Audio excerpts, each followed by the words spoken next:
Selalu dalam live ramai sangat orang nak tanya Alia macam mana cara nak buka kita punya kemah campak ni. Okey, so sekarang Alia nak tunjuk dekat korang cara nak buka kita punya kemah campak ni. Jangan lupa stay dalam video sampai habis tau.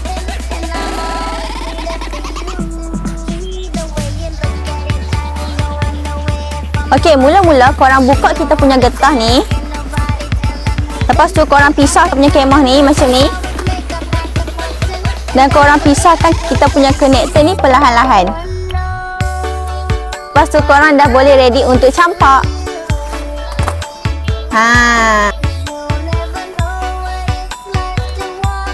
Untuk kita punya kemah campak dari Utan King, kita sediakan dekat korang kita punya cover top tau.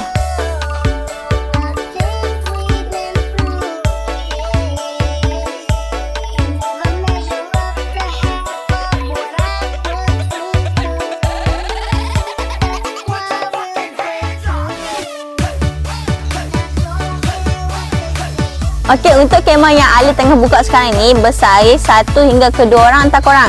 Dia ada 4 jenis warna. Warna kakis, hitam, army green dan green.